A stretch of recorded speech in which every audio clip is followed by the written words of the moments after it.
Welcome दोस्तों, आपका स्वागत है मेरे YouTube channel AK let's learn में। आज का टॉपिक है दोस्तों लोक प्रशासन के अर्थ, प्रकृति और क्षेत्र। सबसे पहले देखते हैं लोक प्रशासन क्या होता है। लोक प्रशासन एक आधुनिक शब्दावली है। सामान्यतः सरकार द्वारा किया गया प्रशासन होता है। यह सरकार के कार्यों का वह भाग होता है जिसका कार्य सरकार के लक्ष्यों और उद्देश्यों की प्राप्ति करानी होती है। लोक प्रशासन के अंतर्गत हम सारे कार्यों को सम्मिलित करते हैं जिनका उद्देश्य लोगों का कल्याण करना होता है।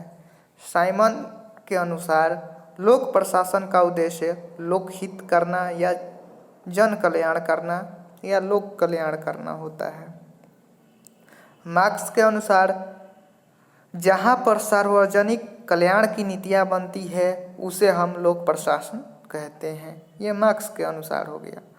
अब देखते हैं लोक प्रशासन का अर्थ।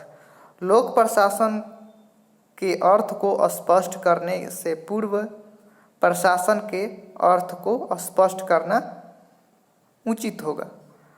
प्रशासन दो शब्दों से मिलकर बना होता है, प्र प्लस शासन। दोनों को शाब्दिक अर्थ होता है उत्कृष्ट शासन नीति। अब प्रशासन किसे कहते हैं? किसी भी संगठन या सरकार में उचित ढंग से या उत्कृष्ट नीति द्वारा कार्य करने की प्रक्रिया प्रशासन कहलाती है। कार्य करने की प्रक्रिया प्रशासन कहलाती है। प्रशासन में निर्देश देना, आदेश देना, मार्ग प्रशस्त करना इत्यादि क्रियाएं शामिल होती हैं। मार्क्स के अनुसार प्रशासन क्या है? प्रशासन चैतन्य उद्देश्य की प्राप्ति के लिए निश्चय प्रक्रिया है। यह उन उद्देश्यों की वस्तुओं का एक संगठित प्रयत्न है तथा साधनों का निश्चित प्रयोग है।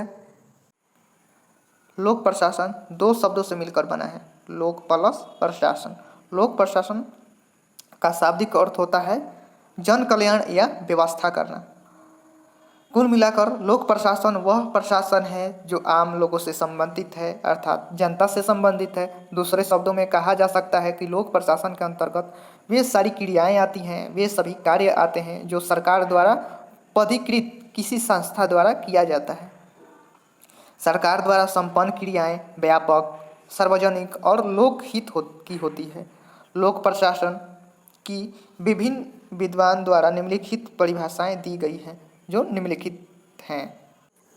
एल.डी. व्हाइट कहते हैं लोक प्रशासन में वे सारी क्रियाएं आती हैं जिनका प्रयोजन लोक नीति को पूर्ण करना अथवा क्रियान्वित करना होता है। लूथर गुर्ली के अनुसार लोक प्रशासन प्रशासकीय विज्ञान का वह भाग है जिसका संबंध सरकार से होता है और इस प्रकार मुख्यतः इसका संबंध कार्यपालिका शाखा से है जहां सरकार का कार्य किया जाता है। यद्यपि व्यवस्थापिका तथा न्यायपालिका संबंधित समस्याएं की स्पष्ट रूप से प्रकाशीय समस्या है। लोक प्रशासन का स्वभाव या नेचर देखा जाए या प्रकृति देखा जाए तो सबसे फर्स्ट पॉइंट है कि गतिशील स्वभाव है। लोक प्रशासन गतिशील है। लोक प्रशासन का स्वभाव गतिशील, निरंतर गतिशील है। वह ठहरा हुआ नहीं है। यह निरंतर 1947 से गतिशील है। यह समय के अनुसार सदैव गतिशील रहता है। पहला स्वभाव हो गया। दूसरा गुण है कि विधि से आबद्ध होता है। लोक प्रशासन कभी भी विधियों का उल्लंघन नहीं करता है। यह विधियों से आबद्ध, यह बंधित होता है।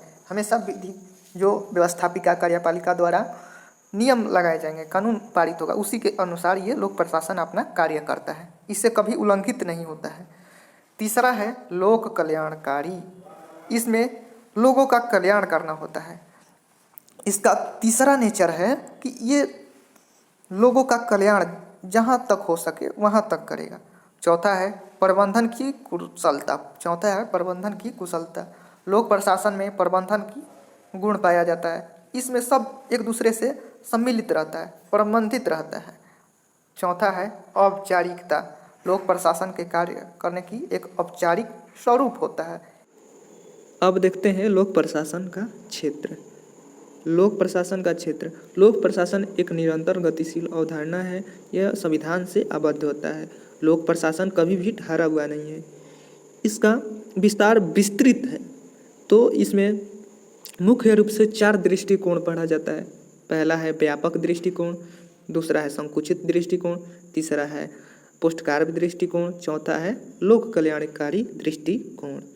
सबसे पहले व्यापक दृष्टिकोण में देखेंगे तो एल.टी. व्हाइट कहते हैं, इनमें इनका समर्थक है बिलोबी, निग्रो एंड निग्रो, साइमन इत्यादि विद्वानों का मानना है कि लोक प्रशासन के संबंध में जो इसका अवधारणा है यह विस्तृत अवधारणा है, इसमें बहुत विस्तार है। इस दृष्टिकोण के अनुसार लोक प्रशासन में सभी क्रियाएं या क्रियाकलाप सम्मिलित हैं जिनका उद्देश्य है लोक नीति का पूरा करना, लोक नीति करना।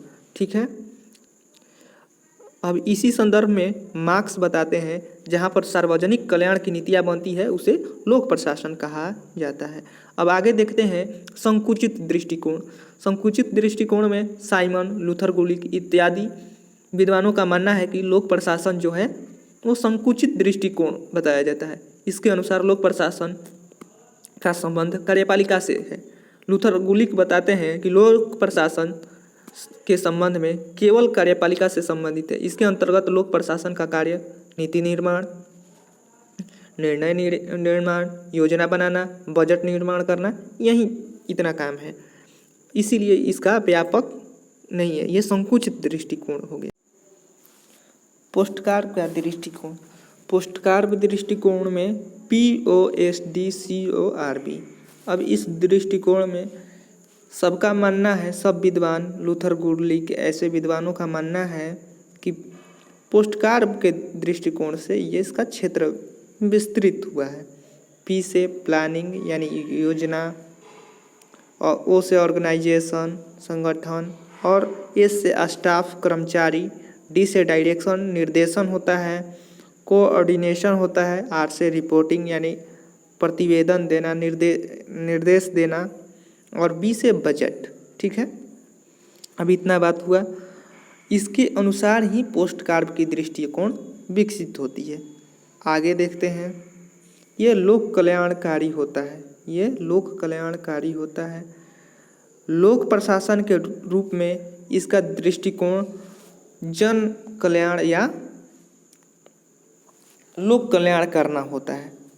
अंततः इसका निष्कर्ष हम समझ सकते हैं कि लोक प्रशासन जनहित का एक साधन है, यानी उनका कल्याण का एक साधन है। साध्य खुद लोग हुए, जन हुए, प्रशासन एक साधन हुआ। अब यहाँ पे देखते हैं कि जो सरकार द्वारा बनाई गई नीति और निर्माण होता है, नीति निर्माण होता है, वो जन कल्याण के उद्देश्य से बनाया जाता है। उनका संचालन प्रशासन एक साध्य के रूप में नहीं, साधन के रूप में करता है, और साध्य खुद जन, लोग, पब्लिक हो गया।